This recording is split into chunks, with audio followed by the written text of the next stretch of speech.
This is Charter Local Edition. I'm Brad Pomerance in Southern California today. We are joined by Marilu Guevara. She is the director of the League of Women Voters in the city of Los Angeles. For our viewers and for myself, what exactly is the League of Women Voters? So the League is a nonpartisan grassroots organization that was founded in 1920. Currently, we help educate and we advocate on issues, and we motivate and engage the youth and new voters to vote. But are you engaging women, men, or both? All of the above. Explain why it's called the League of Women Voters. Sure. So the League of Women Voters was founded in 1920 when women, 20 million women to be exact, were given the task to vote. Right. So this was during the suffragette correct, era. the suffragist movement. Right. So our name is derived from that, but we welcome members across all ethnicities, genders.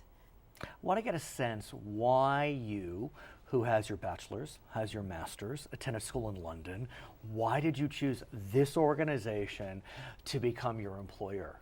Sure. Growing up in Los Angeles, when I turned 18, as many people, I registered to vote, and then I was put before me a daunting, confusing task to try to decipher ballot measures, who to vote for, the issues, and I was lucky enough that I Googled the League, they came up. I love it. And years later, I'm still here. But here's the question though, you were 18 and you registered to vote.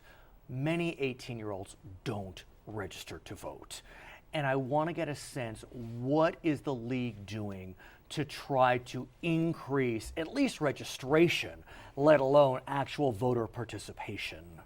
So we are active in Los Angeles.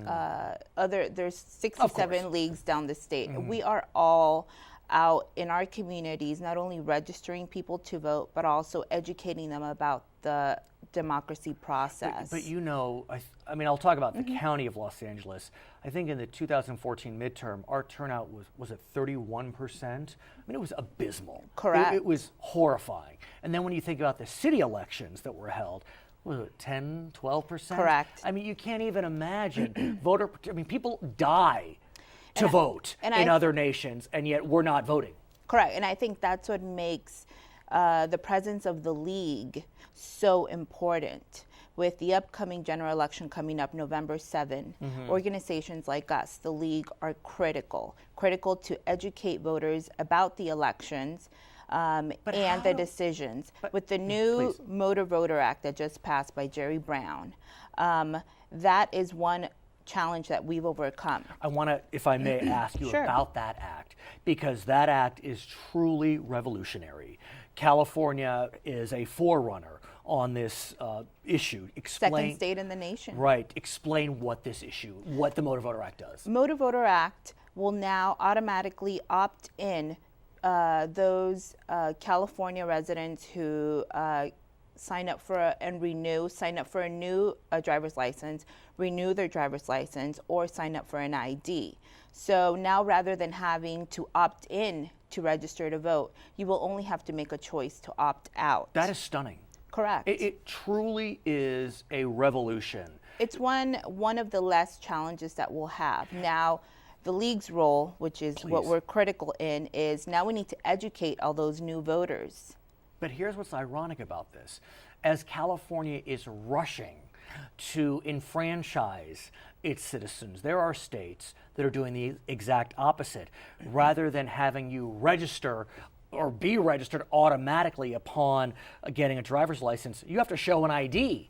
Correct. And sometimes the ID can't even be your college ID. It has to be a very specific type of ID. And so what is it about California, in your mind, that it's taking the approach of more progressive voting rules as opposed to other states? Us at the League can only hope that as progressive as California is, we usually lead the country. So we are in hopes that other states will follow along and that our other sister leagues across the nation will continue to fight for voting rights Here in California, we don't have those challenges. We have different types of challenges. What are the challenges that the league faces here in Sure. California? So information, educating voters, motivating them to turn out.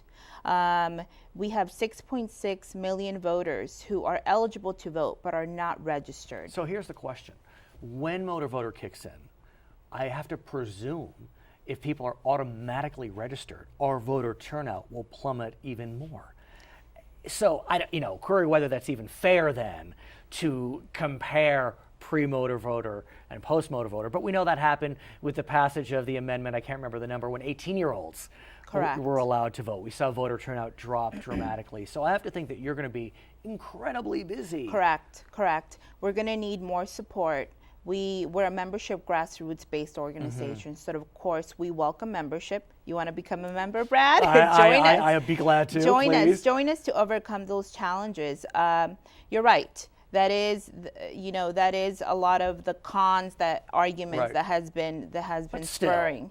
But I believe it's a better alternative. And now the new challenges that arise is based on education. You'll have a lot new voters who are now going to know there's an election because they receive information about automatically. it. Correct. I remember when I was younger that the League of Women Voters was really, they played an integral part in the presidential debate process. And I don't see the league involved anymore. And I'm wondering why. So, and we're up for the challenge. I mean, we'd love to moderate a presidential election debate. Our last one was in 1988. Right. To make it a short story. Please, I like these stories. So it was the presidential election where we had George Bush versus Michael Dukakis. And essentially the political parties partner up and said, we want to vet the questions. We want to select who asks the questions. League of Women Voters, as a nonpartisan organization, said, we won't allow this. If you do proceed with this, we're not going to moderate. But we do moderate local elections all throughout the state. But why is it that the league's nonpartisan nature is so jealously protected and guarded? What is it about that is important to you? It is our legacy. It is our legacy, and it is what, in our current climate, polarized climate, being a nonpartisan grassroots organization is very important. So I know that the league will not endorse candidates, but what about initiatives? Sure. So the league, we give nonpartisan information to everyone. We have election hotlines. We create voter guides. However, we do take stances on ballot measures.